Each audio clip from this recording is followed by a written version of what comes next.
Thank you, Mr. Chairman. Well, I'm all fired up listening to your story because it is I think, the answer and the solution we're looking for. And I kind of want to address this to you, Mr. Orrell, just kind of like the bird's eye view of just a couple of things. One was you talked about in your written testimony, Mr. Orrell, about the need for a consistent message about the social, economic, and personal importance of work and its self-efficiency. You trace it back to the '96 Welfare Reform Act, and I want to go a little bit further than that. In 1935 State of the Union address, President Franklin Roosevelt said, "Work must be found for able-bodied but destitute workers." Posters for his Works Progress Administration blared in big letters all over the country. Work promotes confidence. And I want to get to you as also, Mr. Ferens, after I ask you these questions. And I know the how is different in today's culture, but FDR is also a big believer in the idea that those that can work must work, and that we must discourage sitting on the sidelines. So in my district, in northern Indiana, in the home of the RV industry, today, right now, in just one county, we have 30,000 jobs available.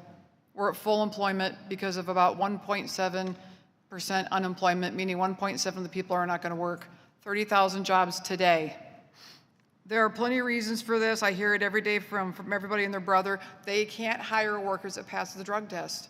And this is in relation to just this latest onslaught of opioid addiction. So, we've looked at this at several layers in my state. The governor, we're engaged now with the task force, drug czar in my state at the federal level as well, looking at our state of Indiana. These opioid deaths now are being called deaths of despair, but there's still tens of thousands of jobs available. And I guess, Mr. Orrell, from the big picture, can you give us some perspective on the relationship between unemployment and the rapid rise of opioid addiction in our country? And then does anybody have any conclusive evidence to determine, is this a causal relationship? And then followed up by, if so, does unemployment lead to addiction, or is it vice versa?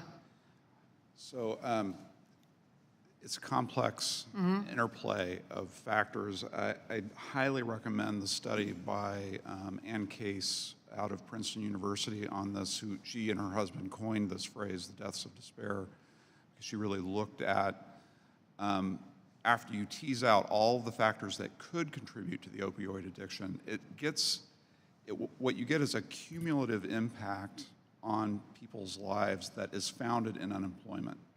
It's not only unemployment, right. It's breakdown of families, it's the dissolution of other community institutions, it's problems in marriage, it's all sorts of things that feed into it.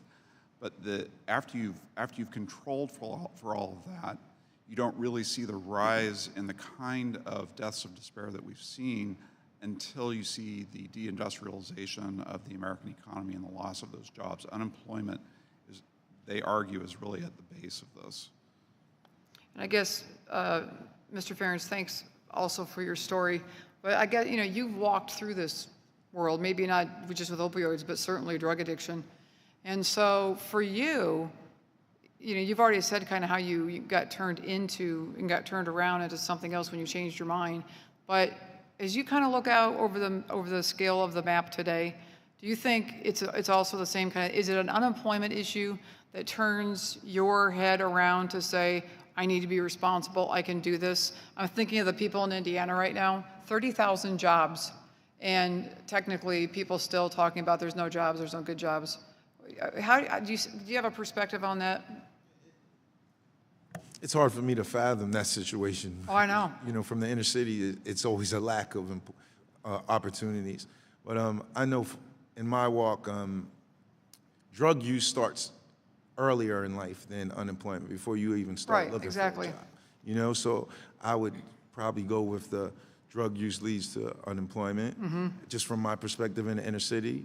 And a lot of it is, the single-parent homes and the, I guess you would call it depression. It's hard to look your kid, well, as a father.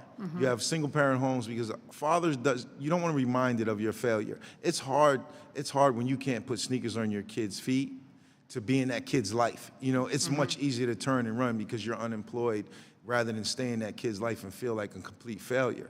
You know, so I would just, it's a big picture, you know, and you turn to drugs to deal with feeling like a failure. You turn, it's far more bigger than what I can offer you. No, I appreciate your perspective, and thank you, gentlemen. Thank you, Mr. Chairman. I yield back. Thank you. Mr. Bishop. Thank you, Mr. Chairman, and thank you to the panel for being here and sharing your time and your